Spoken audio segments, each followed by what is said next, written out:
Welcome to Health Oddity, the show that strips away the jargon and hype surrounding all things health and fitness to help you live a long, strong and energetic life.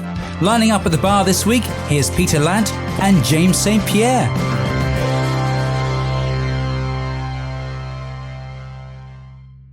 Hello and welcome to the Health Oddity podcast, episode 288. Now we are joined today, and I think in 288 episodes, this is our first ever guest from Newcastle, but it is not our first ever person on the Geordie podcast because obviously Mr. Peter Lant, although he now lives in Bath, is originally from Newcastle, but it is our first ever guest from Newcastle in nearly 300 episodes. So I saw a thing earlier.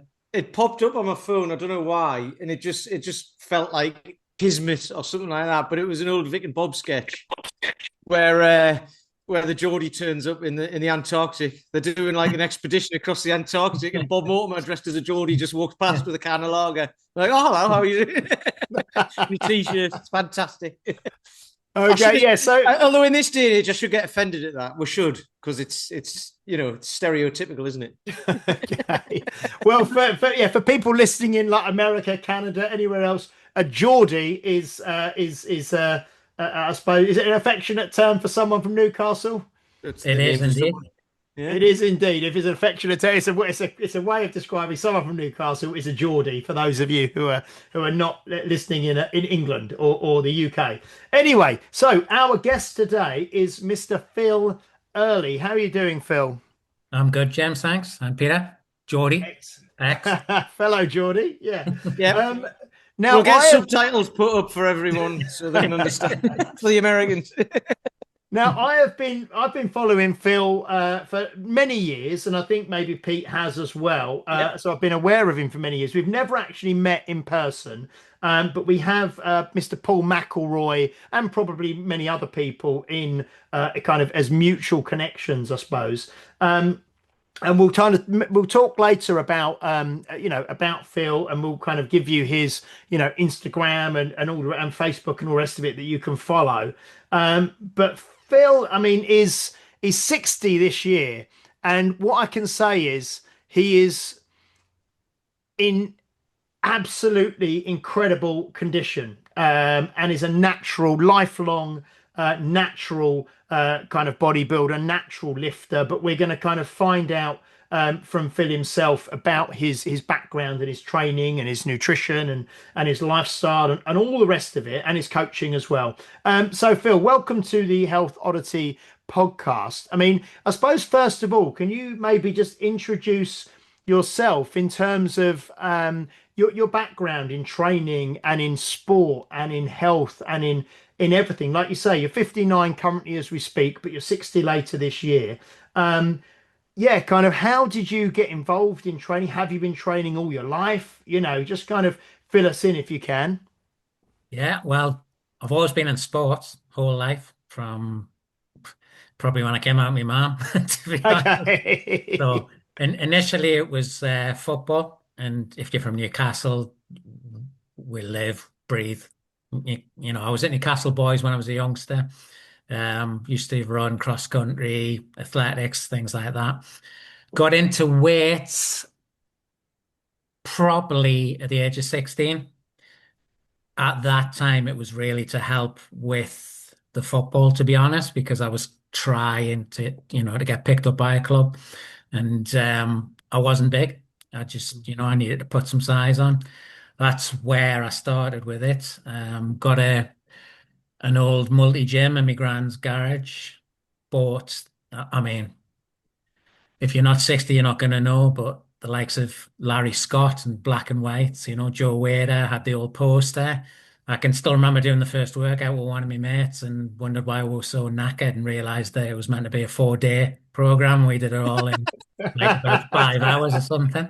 Was this like one of these selectorized multi-gyms, or was it where you added plates to it? Because I used to use like the old universal ones and stuff like that. Yeah, I mean, this was ancient. It was a York one, selectorized. Yeah.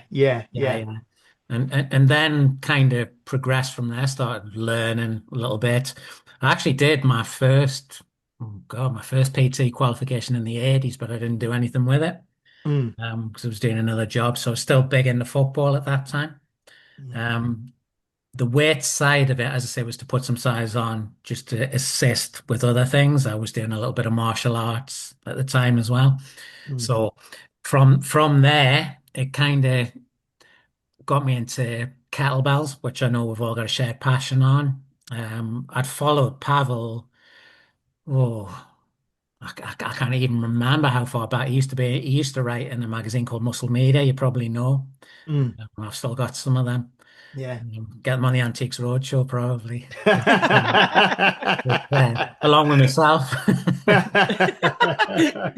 But then I finally, 2005, finally saw a course for kettlebells.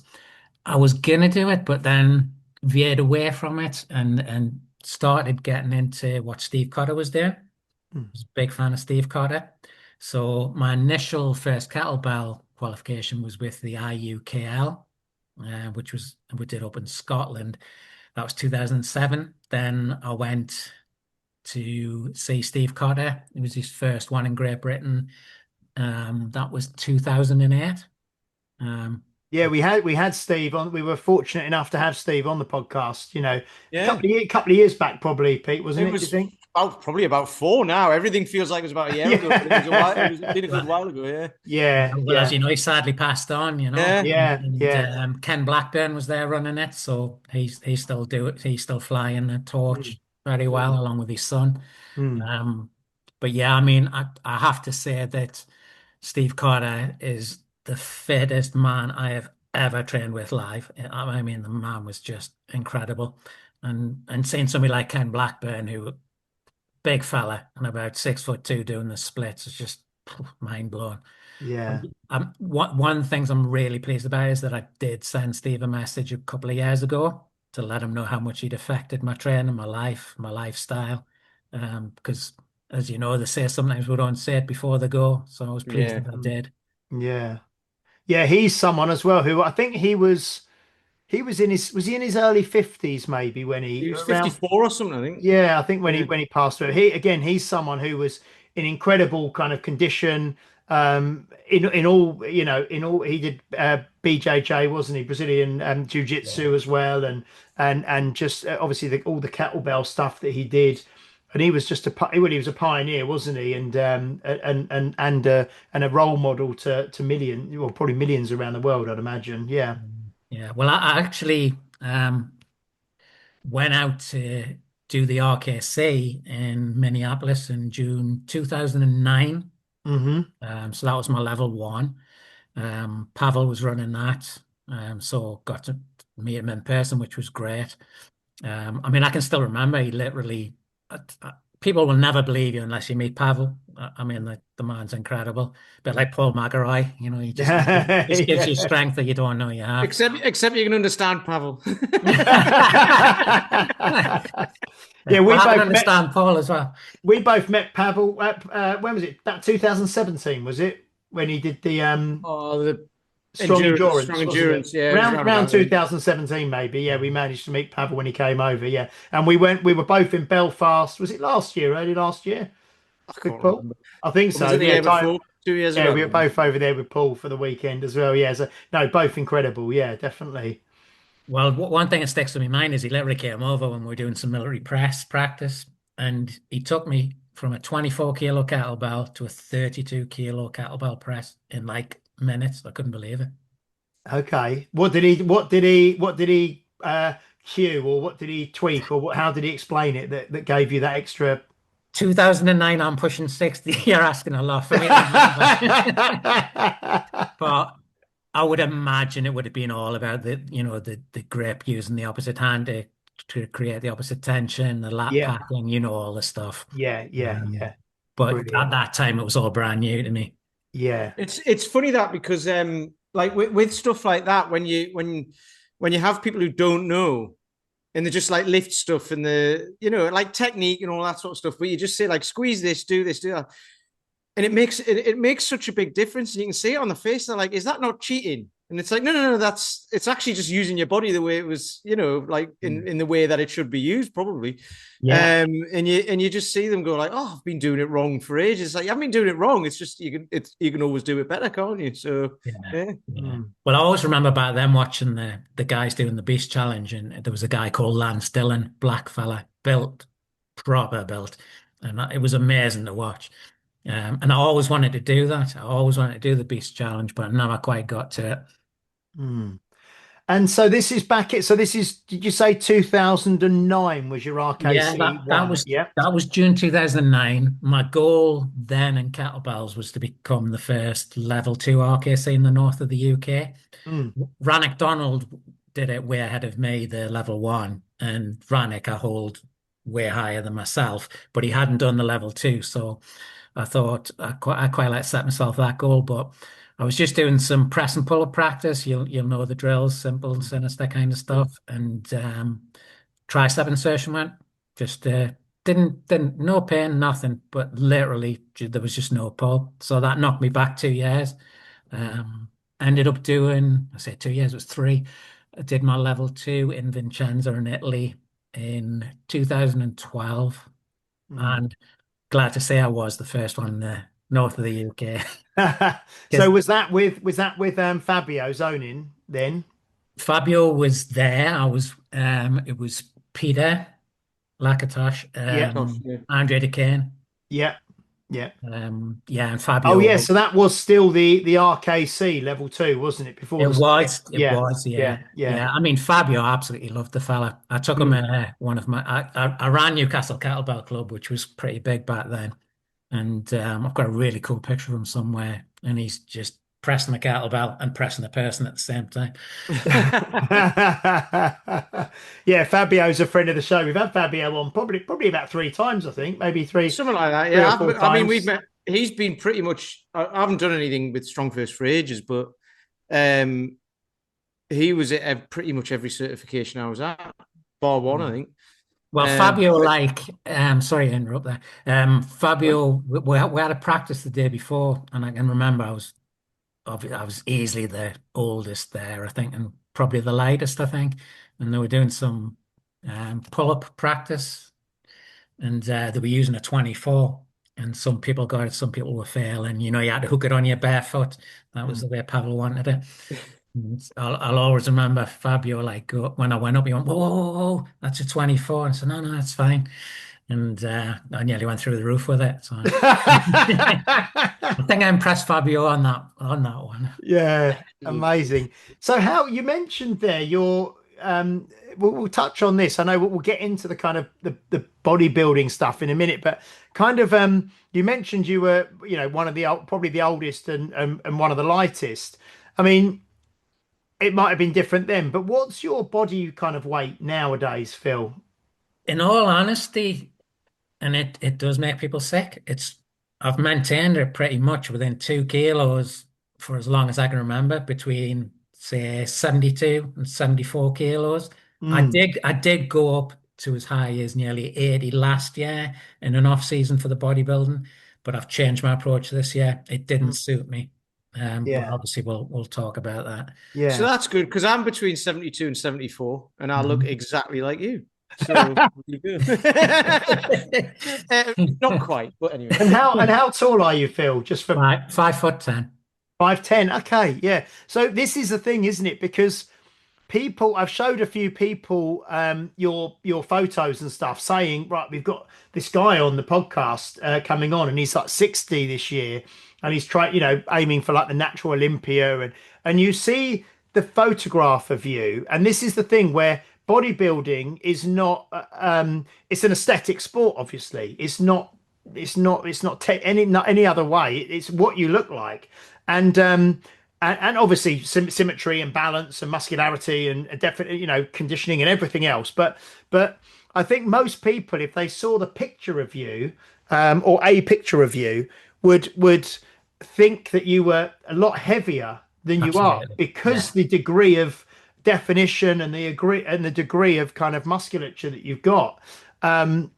which is interesting, which we'll come to in a bit. And like you said, you allowed yourself to get up towards 80 kilos, and we'll maybe talk about this later on. The kind of whether people there's a big thing. A lot of people talk about like a bulk and a cut and a bulk and a cut, or this kind of main gaining, or just what your kind of philosophy or process is. But this is great. So in terms of kettlebells, you obviously were very big into kettlebells. You did the RKC 1, you did the RKC level 2, you were running Newcastle Kettlebell Club. Um, and your physique back then, when you were doing all of that, how different was it from how it is now? Or was there not really much difference? I mean, yeah, it would be interesting to know. Yeah, yeah, definitely. I mean, I would say I've always had the abs, if you like. I mean, Hmm. I've kind of worked that for as long as I remember. When you're 18, and I Hmm. mean, the only thing I can say is we'll cover it. But when I was 18, it wasn't unknown for me to train my abs for like 90 minutes at a time. Wow. Okay. Whereas now it's done in like maximum of 20 minutes. Yeah. Yeah.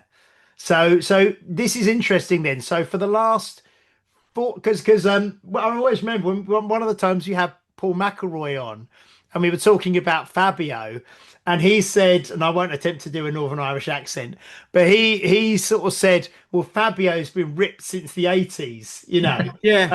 and he's kind of had this physique since the 80s, and it sounds like if you're talking about 18, you're kind of 59 now, so that's 40 years ago. So you've kind of had this very athletic, very lean physique for the last 40 plus years. Is that true? Yeah, yeah, absolutely. Yeah. Yeah. I mean, people are always going about six pack. My goal, just so you know, when I'm getting ready for a show or a shoot, or even when I did the Amazing 12, which we'll get on to, is an eight pack. Yeah. I Yeah. don't want to make anyone sick, but everyone says six pack. I'll say anyone get a six pack, eight pack. That's where it's at. And yeah, okay. So let's look at this then, or let's talk about this then. So how did your training um has it evolved? Because I mean, the first time that you competed in natural bodybuilding, and I think it's important that we talk about this because again, many people will look at your pictures and your videos and things and wrongly, I won't say rightly or wrongly assume that you are maybe enhanced in some way, or you are, on steroids, or maybe TRT, testosterone replacement therapy, or something. And I just want to kind of clear up with you. Yeah, sorry, Pete. Which is a huge compliment because you're clearly not. So, Well, well, you're obviously doing something extremely right because people are like, if you get accused of that, it's like, oh, thank you very much. I'm Yeah, not. I do get accused of it a lot. Well, actually, it was only a couple of weeks ago, the last time, so I put my last blood results up. hmm. And that actually said that my free testosterone was suboptimal. So, Yeah. So funny not. enough, he didn't reply. So you're not on TRT, No, no no. steroids, never done anything like that. I Okay. had a consultation with a doctor following my last tests, and he works for the company, and I know the guy that owns the company. It's called Alphagenics. I trust him implicitly, Mm. and he said it was borderline. He was kind of nudging me towards it, but the reality is, as far as I'm concerned, I cannot claim to be 100% natural if I do TRT. I have absolutely nothing against it, and I've no doubt that at some point I'll probably end up on it, but not while I'm competing. Yeah, good. So this is Fair enough. categorically Yeah. for everyone because this is the thing. It is, because I think things have changed, haven't they? Now you get so many influencers, and things that are, you know, this kind of claiming to be natty or whatever the phrase is, these fake natties and things like this. But like you say, you've been trained, and we mentioned before coming on, we're going to talk about it, but I said probably people will want to know what's your secret at they're nearly 60. And it's probably that an episode a few weeks ago where we talked about like the five big rocks of health and fitness. And I'd imagine that you've just been doing the basics consistently for the last 40 years, and been incredibly consistent and incredibly disciplined. Is that fair It to say? is, yeah. I Yeah. mean, it's boring, but but it's Yeah. it's Let's Yeah. talk about it for an hour. But the results are incredible because if you look, I think so someone was talking to me about I went and watched the new Jason Statham movie last week, and I think he's about 60 as well. He's like Yeah, yeah. maybe late 50s. He's around the 60 mark, and he was obviously like a diver, and he's a lifelong martial artist and all the rest of it. And I don't know whether he's natural or not, but it's incredible that people would undoubtedly, um, you know, look at the physique that you have achieved and that you've maintained and that you continue to fine tune and improve, and want to know the secret, of it. But let's touch upon them where so. We're training with kettlebells, and you've been training with. Is that how you were training, or have you always done no, I was barbell already, training, calisthenics, that kind of thing as yeah, well? yeah. I was already doing weight training. As I said, I needed to gain size for what I was doing back then, football. Mm, But then I got totally hooked on it, mm. Bought the Arnold Encyclopedia, Yeah, I've got um, that. yeah, yeah, Yep. yeah. And like everybody who buys it when they start, they think they can end up looking like them, and yeah, But you actually remarkably, you're like I say, you're not the size of him, obviously, but your physique is incredible what you've achieved. well, you've got to play to your strengths, haven't you? So for me, it's symmetry and balance, and Mm, you and Peter and a lot of others out there will know of Paul Mcllroy. mm, And when I did the Amazing 12, Paul paid me what I consider one of the best compliments I've ever had in my life when he said that I had the most symmetrical back he'd ever seen, mm. which coming from him meant a lot. He's never said anything like that to me. Well, it was before he met you. All right, yeah. He still hasn't though. And he probably and probably like you mentioned Arnold and the Encyclopedia of Bodybuilding and things. You probably would. I mean, Frank Zane is someone of that era, isn't it? Who was not the size of Arnold, but had the aesthetic kind of look of. Frank Zane was an incredible bodybuilder in the sort of the 70s and the 80s, wasn't he? Is that someone that you kind of? Absolutely, Yeah, yeah. yeah. He's incredible. Um, so what? So yeah, talk us through then the Amazing 12. I mean, you did the. I think you were on the first cohort, were you, of people who with like Dave Whitley and people like that who did Yeah, the yeah. Amazing 12? Yeah, yeah. So Mhm. when was that? We're going back a few years now, aren't we? It was 2014, I think. Okay. Pretty Yeah. sure it was 2014. I Yeah. mean, to be honest, what happened was I met Paul obviously through the kettlebell world. My wife Sue went out to Belfast to do the RKC that he was hosting, Mm, and I already kind of knew of him, and that was probably when I started chatting with him. But I always remember I put a photograph up when I'd been on holiday, and he just put a comment up saying, "You need to do this program. You will look insane." And I don't know if you remember, but I actually offered at that time because it hadn't been released. He kept it to his Belfast cohorts. mm, I offered to fly over every weekend for 12 weeks mm, to do it, but he wouldn't. He said, if you want to do it, you got to do it properly. You mm. know, I kind of always held him up in high esteem from that point onwards. So did you do the coaching certification for the I did. Amazing 12 and Yeah. then you put yourself through the 12-week program? Is that how it worked? Yeah, I did it 3 consecutive years. I Right. put Okay. myself through it. And I mean, even to this day, it's kind of like driven on my desire to show that you can look better as you get older. There's there's there's there's a couple of quotes I love, but I mean, there's a guy called Wayne Dyer, motivational guy, and he said that I've Oh, I always know Wayne Dwyer. Yeah, yeah. yeah. So he's got a great quote that says, "I've always said that I will never let an old person into my body." Mm, And that alongside another one, which is we're all born small and weak. We all die small and weak. What you do in between is up to you.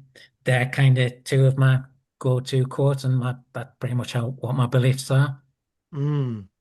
That's incredible. Yeah, no, that's fantastic. I So mean, how from my personal perspective, that's totally true because I was small and weak at like 35, and then I just decided to do something, and then now I'm small and a bit stronger.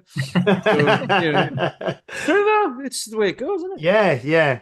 No, this is it's great. So, I mean, how different was the Amazing 12 and through the impact and the influence from Paul McElroy that you kind of experienced? How different was that from how you were training or what, what did you kind of gain from the Amazing 12, do you think? I, I kind of, when I used to promote it, I used to say that, the people will always say there's no one program that fits all. I would beg to differ.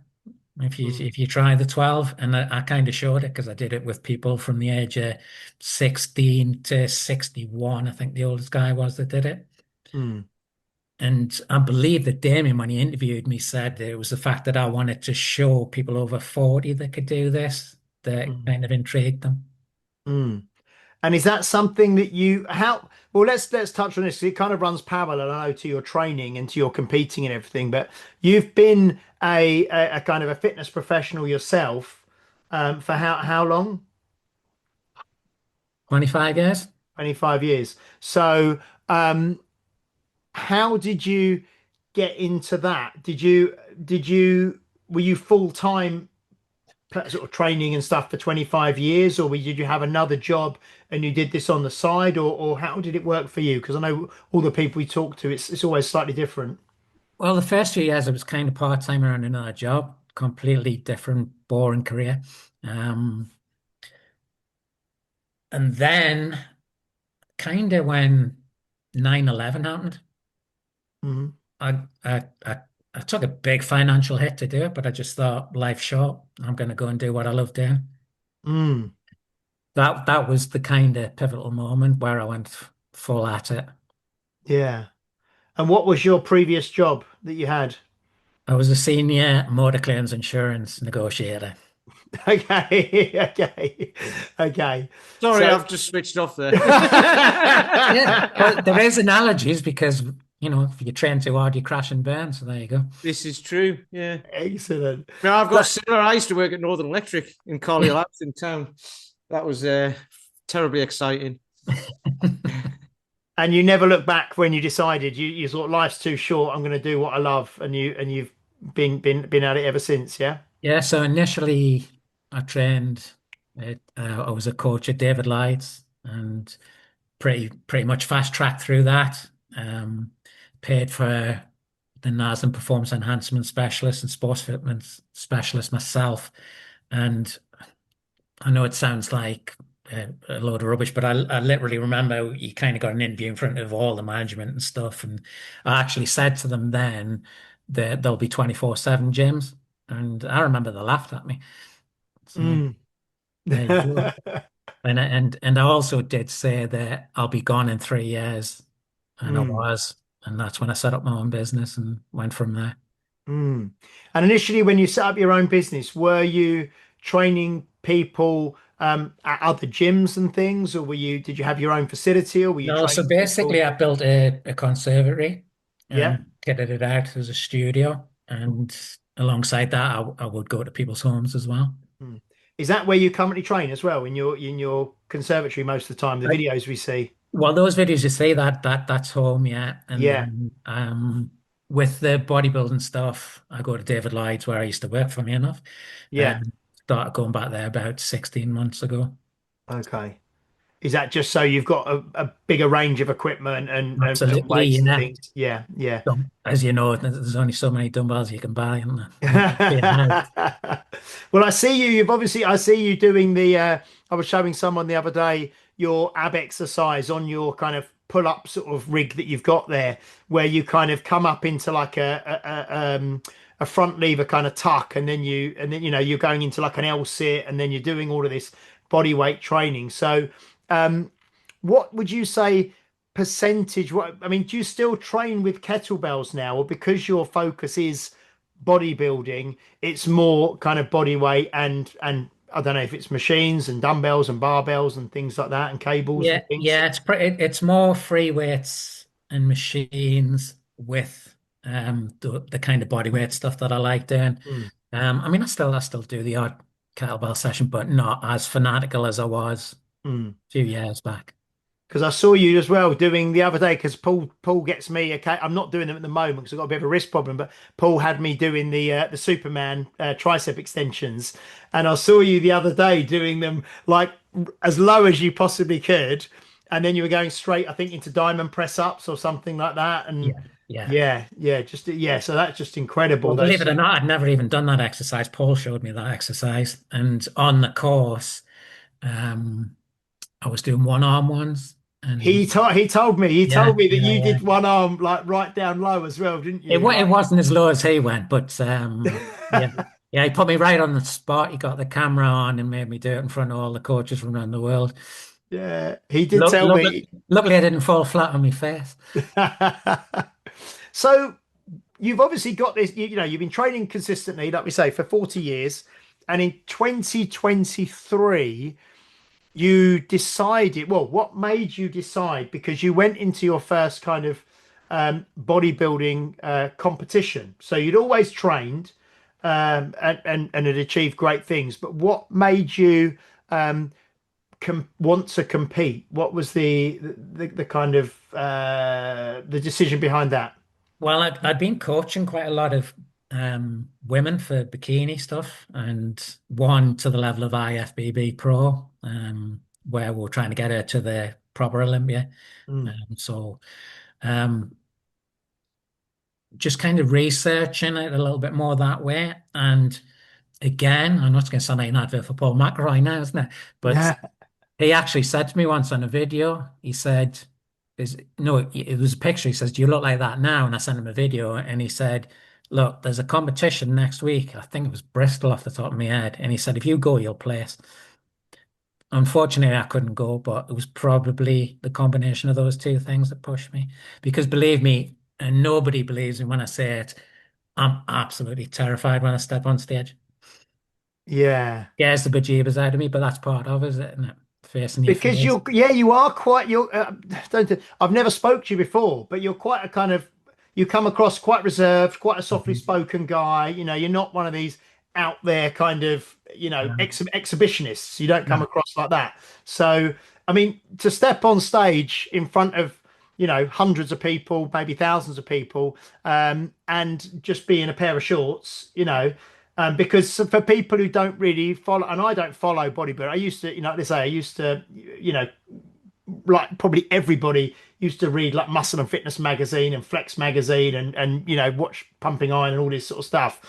But the kind of bodybuilding that you do is not everybody in that kind of realm of bodybuilding is enhanced, taking some kind of drugs and things. But you're natural bodybuilding, and you're also what kind of category or class are you in? Yeah, so I compete in men's physique, Mm, which the original criteria was kind of fitness model with muscle, yeah. but that's got very skew-iffed now. I'll probably upset a lot of people when I say it, but a lot of failed enhanced bodybuilders have worked their way down into it. Mm, And I mean, a lot of the federations will actually say this is not bodybuilders in shorts.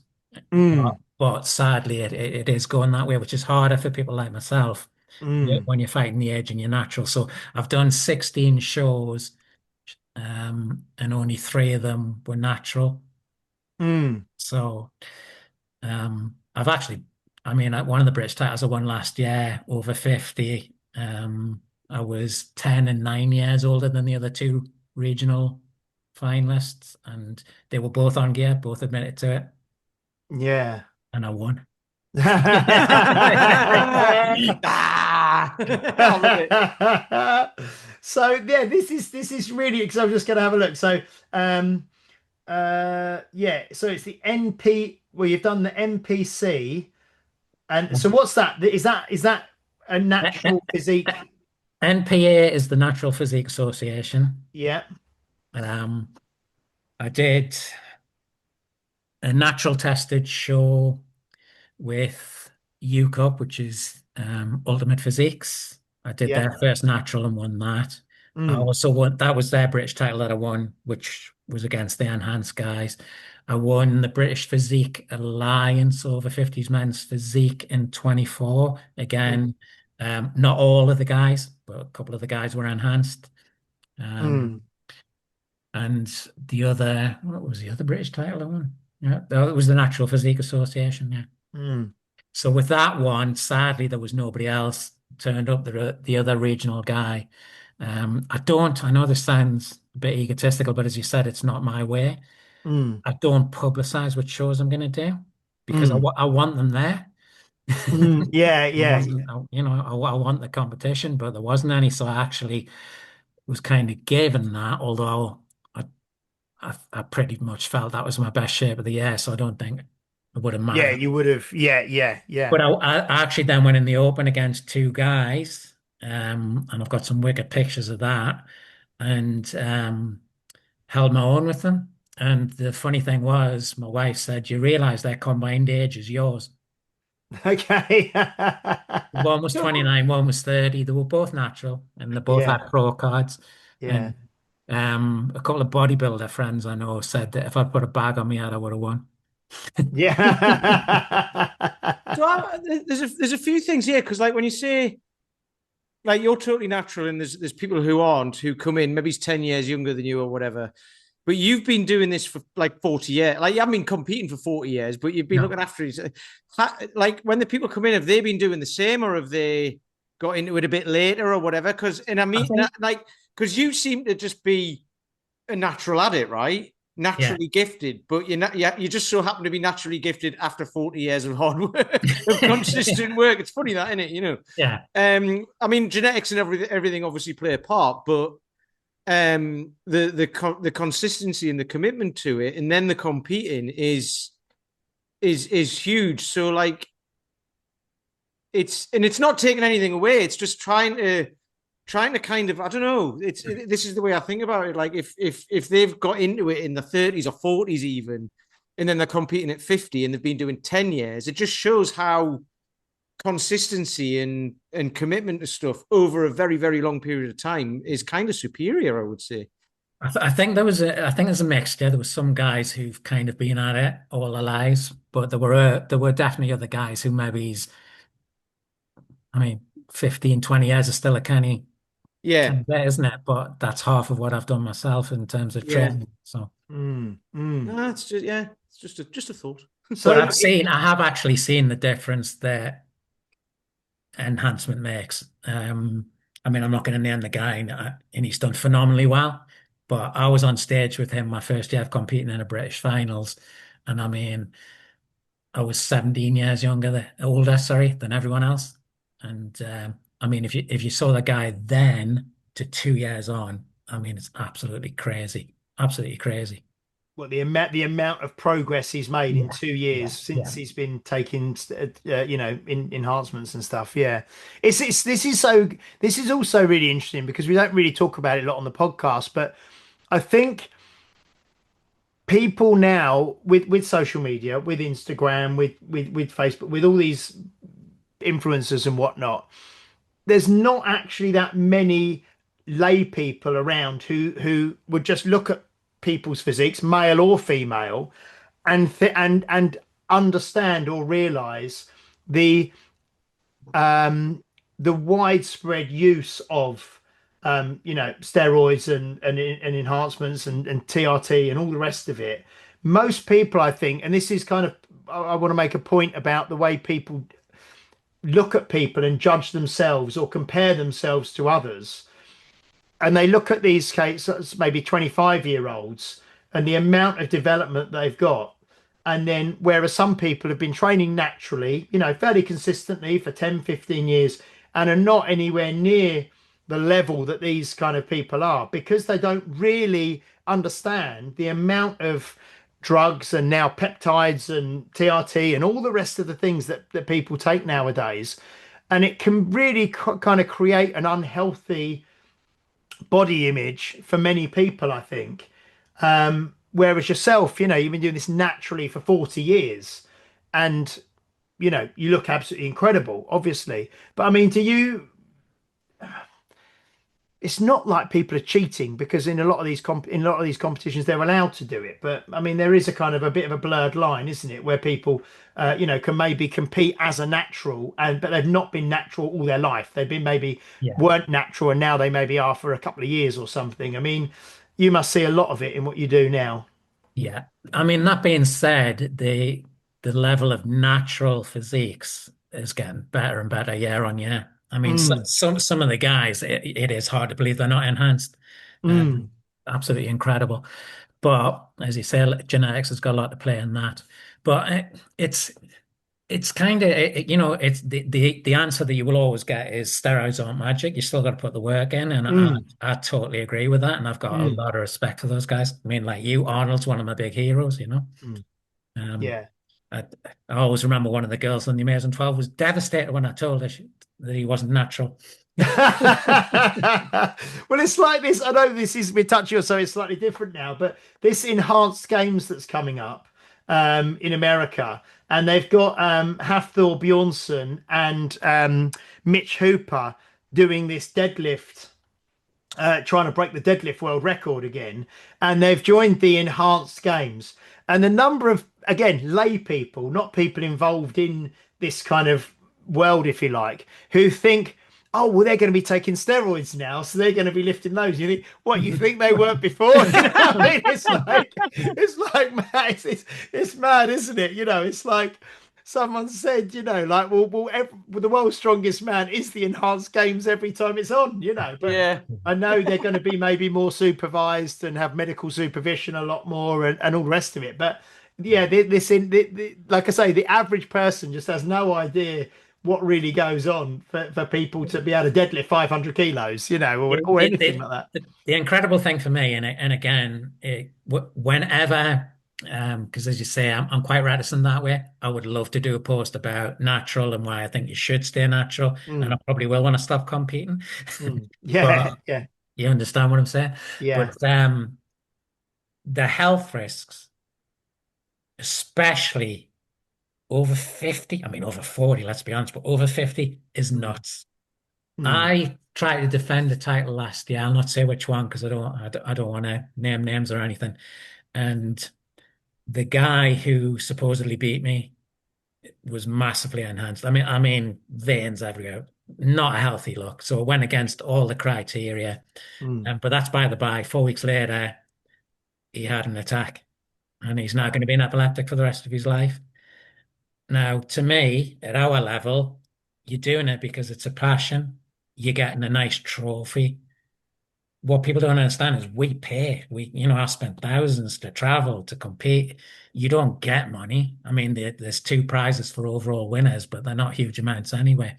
And, mm, I saw a former bodybuilder comment about it, just saying how ridiculous it was. People at that level were taking so much gear, and he got mm, absolutely panned for it. But I agree with him 100%. I mean, it's what I'm about. I just believe that trying to stay natural, be as healthy as you can for as long as you can, mm, then that's what you do. I mean, I did a lot of work with the elderly in the past as well, mm. Don't call them elderly, by the way, it's seniors.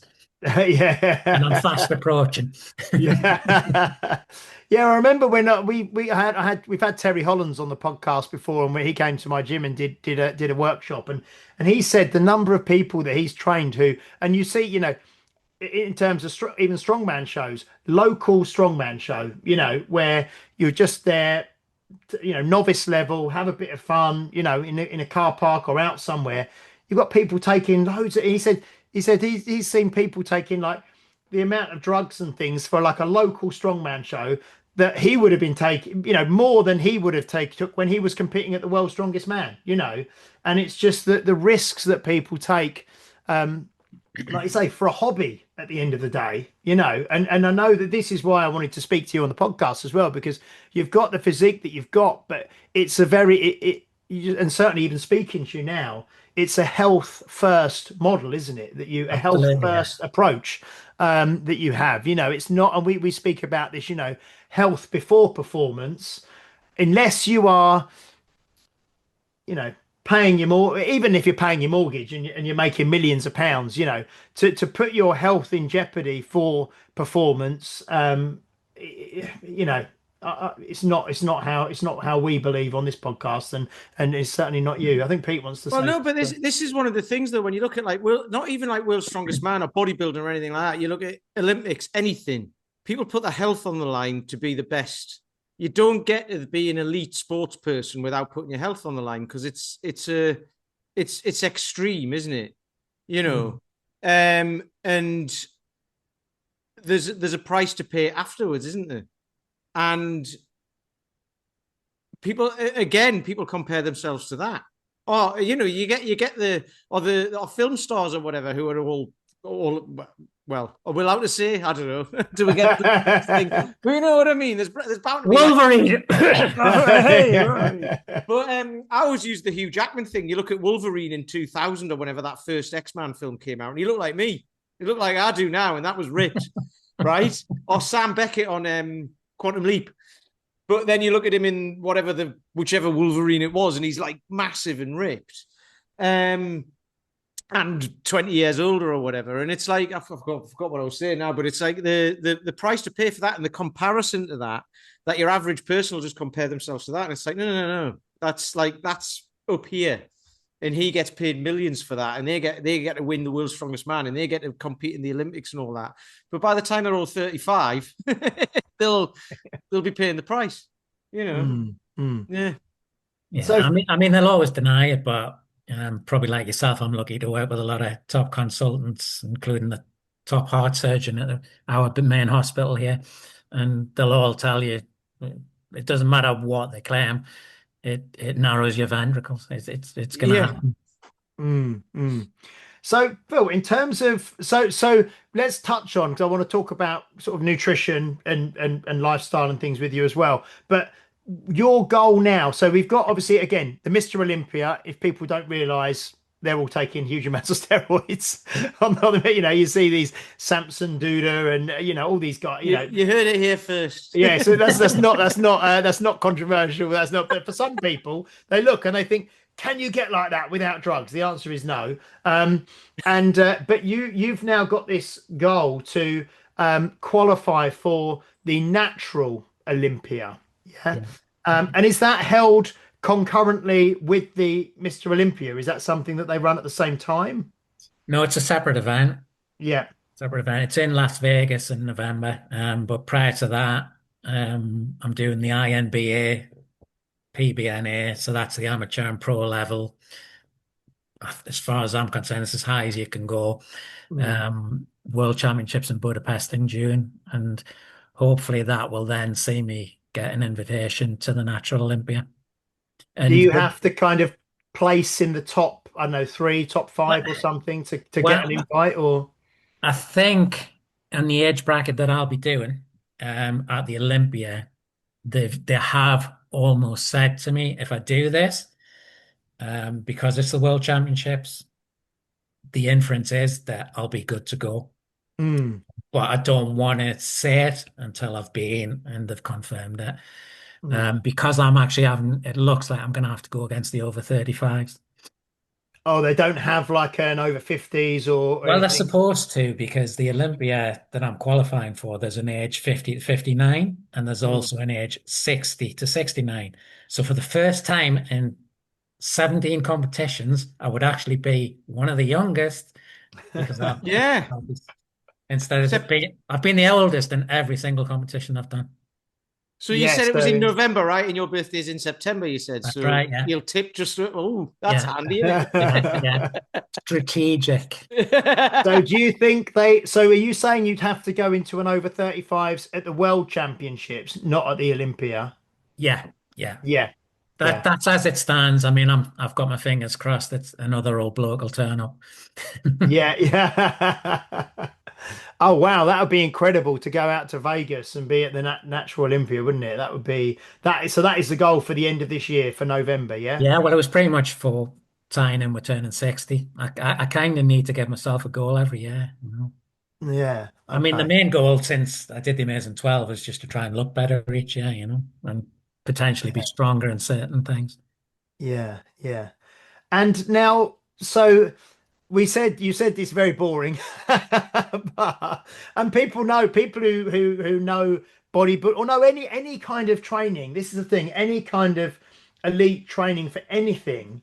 It's the basics just done consistently, brilliantly, and for a long amount of time, for this consistency over years and decades. Um, but how much variety is there in your life and in your training and in your nutrition and in your sleep, or are you kind of everything's planned and running like clockwork, and you're kind of checking boxes every day? I mean, how do you manage yourself?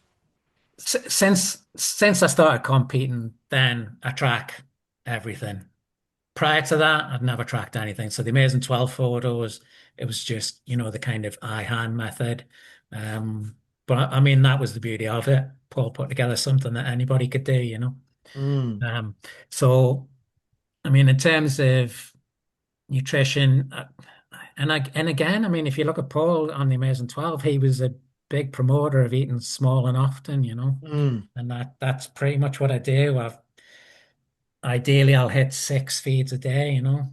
mm, But yeah, of course, you've got to try and do it around what you're doing. So if things don't allow, then I'll utilize an extra protein shake or whatever, you know. mm, Um, Certain things have definitely changed. I mean, my training's totally different to when I was kind of 18 or what I did on the Amazing 12, although I do still use aspects of it now and then. mm, So I kind of found this, I know it sounds crazy, but I just found that on particular lifts, 6 to 8 reps, as heavy as I could go for my desired number of sets, has worked like magic for me. mm, And I stick to that pretty much. mm, I mean, leg training's different, you know, so I'd probably do a higher volume on that. mm, But say if I'm doing weighted chin-ups, I'll do sets of 6. You know, if I'm doing heavy pull downs, maximum 8 reps. mm. Because you So do look to me, and again, it's purely like you say, bodybuilding is an aesthetic sport. Um, you do look like you've got more thickness and density in your muscle as you're, over the last couple of years. I mean, you look sort of fuller and more dense in the muscle. So the fact that you're, 60 this year, and I mean, how much? What's you track everything? So just, I mean, just because we spoke about this, I think last week we were talking about protein and things. How many calories do you consume a day? roughly at the minute, about 2,100. Okay. And how many grams of protein do you have a day? I will try and hit 200 grams, 200. Okay. which I And know loads of people will say is way too much of this, that, and the other, but I just say You, you don't know you're what. going to knock your kidneys doing that. Exactly. Yeah, better pat the creatine in while I'm at it. yeah. And carbs per day? Um, it varies. It varies, but on training days and non-training days. So I have two non-training days where I'll take in more carbs and increase the fats. Yeah. Um, probably, I'd probably say around 160-ish grams of carbs a day. Okay, so it's not high, not high on the Mm, carbs and mm. high on the pro. Yeah, okay, okay. so, And so that protein, to put it into perspective, is 2.7 times your body weight kilograms. Yeah, I And mean, people there's, talk between one like 1.5 being the thing, but then yeah, there's the thing of as you get older, you should probably eat more protein anyway because you need to because you synthesize less and all that. yeah. So it's not ridiculous at all. I just believe that whatever I've done, what training protocol, who I've learned from, um, it's what works best for you. Yeah. Yeah. I mean, people to look at you, you're obviously doing it, you're doing it right, and it's working for you. So yeah. So how do you find, so just because we were talking about it last week, so and 200 grams, because I mean I get 150, kind of 150 plus, you know what I mean? But 200, how would, and but you say you're getting that over approximately 6 feeds per day, so you're probably sort of 30 to 35 grams per meal in terms of Yeah, protein. I am roughly for 40 grams every meal. That's Well, pretty much yeah, what I do. And yeah, just to go back on the carbs, I do a big high day every 1 to 2 weeks where I'm taking in like 4,000, 4,500 calories a day. yeah, And that's a big hit on carbs. So the increase is carbs. yeah, yeah. And in So, terms so of, again, yeah, sorry, again, Pete, go on. again with that, so people will listen to this as well and be like, right, blimey, 200. So if I've got to eat 200 grams and all that, it's like, no, because you're not enhanced, but you compete. So what you do is different to what your average person will do as well, who just goes down the gym Yeah, recreationally. It yeah. wants to maybe have some visible abs and a bit of like, like, I don't know, 15% body fat or whatever, and it's like, so they shouldn't necessarily compare themselves to you, but they'll be like, that's what I could be. Well, I just want to be normal, Yeah. for I want mean, of if a you better start, word. You know what I mean? yeah, I mean, if they started taking in 4,500 calorie reload days like I do, and they're not training like me, then they're gonna get a surprise how they end up Yeah, looking. yeah, exactly. Yeah, yeah. It's Yeah. funny because that natural. I mean, I don't train like you or whatever in all of that sort of stuff. But I look better now than I did 5 years ago or whatever. But for me, I have a similar sort of thing, and it just happens naturally. Every couple of months, I just have a week where I can't stop eating, and it must just be like my body just saying, give us some food. You need to It replenish. is. It's Yeah, literally like your car in the petrol station, isn't it? It's just a yeah, yeah. refuel. That's all it is. Yeah, Mm. it just happens like because again, like food in the house, I don't have like really much extra food. So I don't really like, I don't understand. But those weeks I'll be like opening the cupboards, like, where is it? Like, is there ever got anything? You know what I mean? I'll be like, I'll be trying to like look for food, so I'll end up having to go out and buy some more. But I mean, yeah, it happens naturally. people always have this idea that, I live on chicken and broccoli. I don't, right? I'm a Geordie, so I go out and I drink with my mates every now and Savloy dip, and all that sort of stuff. then. And, you know, people will be surprised when I say I'll have a huge Domino's pizza. Whenever I did the Amazing 12, once a week I had a huge Domino's pizza, and to this day I still have a pizza, not necessarily theirs, as a reward, or if you want to PR Ben and Jerry's ice cream the day before, fail proof. There you go. No, it's yeah, this is really, really interesting, really. And like you say, because you couldn't, I'm not saying you couldn't, you might be able to, but you couldn't maintain the physique and the training that you have done for the last 40 years without, you know, like you say, you do enjoy food. You do have, and I don't want to use the term cheat or treat days or cheat days or whatever, but having those, pizza once a week or going out for a few beers every couple of weeks with friends and stuff like that. I think it's nice for people to hear that as well, because like you say, people assume all kinds of things, don't they? But they might look at the photos of you and think, God, that guy must live like a monk 24/7, 365, so that's great that you do that.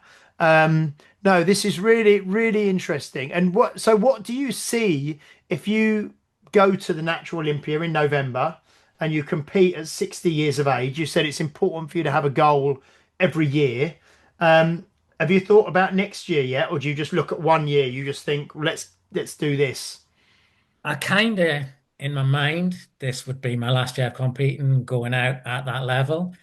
But if I do well, Yeah. or if I really enjoy it, then I'll probably. Do you know what it is? I like beating people younger than me. And if they Well, happen to be enhanced, it's even better.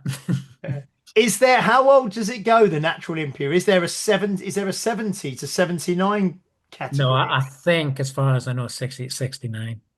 Okay, That's okay. called, I think it's called something like the Ultra Masters. Ultra Masters. Okay. Which to me sounds like He-Man. Brilliant. Yeah, yeah. Now, if people, Phil, and what do you do now? You're obviously still you still coach, you still train people. Like you say, you train people. I think in your kind of conservatory gym that you've got, you train people at their homes. I don't know. Do you currently train anyone in gyms as well? Like you say, you train yourself at David Lloyd's. Do you have any other gym bases that you go to train people or No, no, I don't. no? We're currently working on releasing a new online program for guys. Mhm. Directly, we're looking at over 40 to try and help them, whether they've done TRT or not. But Mhm. just to try and get people away from this old adage that you have to deteriorate as you get older. I kind of want to be, as much as I can, live and walk and prove that's not true, you know? Mm. I'll Yeah, do it. I'll do it for as long as I can. I love it excellent. because like you're hitting on something that we talk about all the time of like, what does it look like in? So you're pretty much almost exactly 10 years older than me. So I'm like, what does it look like in 10 years? But it looks like you. So brilliant. I won't look like you, but I want to be kind of somewhere near that, right? But we always say, like, what does it look like in 10 years or 20 years? If you look at that in your 40s, by the time you're in your 60s, you could be, you I've can already designed a wheelchair with a cut so my kettlebell fits through it, lower bar and dips. yeah. But and then we also talk about lifespan and health span, and like people want Yeah. to live longer, but it's like, well, you want to be healthy for as long as It's the possible, don't quality you? of Yeah, life. That's yeah, what's important. yeah, exactly. Mm. So, Phil, if people want to kind of, if people are, well, they will see because when this goes out, we will have a, thumbnail. Obviously, it'll go on YouTube, it'll go on Spotify, it'll go on Apple Podcasts, so people will see what you look like. But if people want to follow you, I mean, you are on Instagram, you are on Facebook. Where is it that people would, and then if people follow you, they'll obviously hear about online programs that you release and things like that. Where is it best for people to go? Instagram, which is Phil NKC, which stands for Newcastle Kettlebell Club. Ah, okay, excellent. So it's at Phil PhilNKC. I've got you on there at the moment. I'm seeing that on there. Is that the best place? Yeah, Instagram is good for you. Yeah, they're on Facebook. You know, Facebook. And I just think just you're just on Facebook as your name, aren't you? Yeah. yeah, yeah, yeah, So it's Phil Earley, but it's Earley. Okay, so if you go on there and find Phil on there, well, this has been great. I mean, it's really, like I say, followed you for a long, long time, but great to actually talk to you in person. And we will have to touch base, catch up with you. If you get to this Natural Olympia. We'll have to talk to you at the end of the year maybe and yeah, and, yeah. and review how it's all gone because it's a huge that sounds amazing going to Las Vegas and competing there at 60 years of age. Yeah. Yeah. I mean, to be honest, that's it. It's if I get there, dream achieved. If I do well, even better. But it's not for me. I'm not imagining doing well. It's just getting there. Well, yeah, but I mean, but it'd be great. America is the place to go, isn't it? That is, where the competition is going to be that much. Have you ever competed in America yet before? No, no. No. Okay, okay. No, that would be amazing. Brilliant.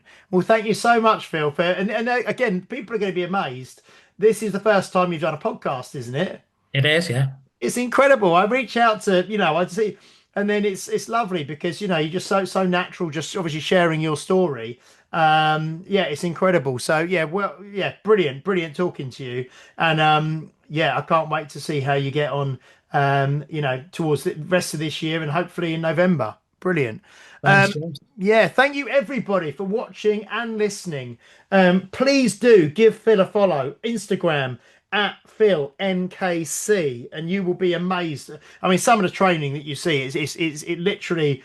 I'd be amazed seeing a 20-year-old do what you're doing, and you're 60 this year. It's incredible, and the way you look is fantastic as well. I mean, you are real life kind of Marvel superhero, stroke Superman, and natural as well, which is even more amazing. So please do, guys, like, share, subscribe, leave a review if you're watching or listening on a platform that allows you to do so. Especially Apple Podcasts is where we're trying to get our reviews up on there.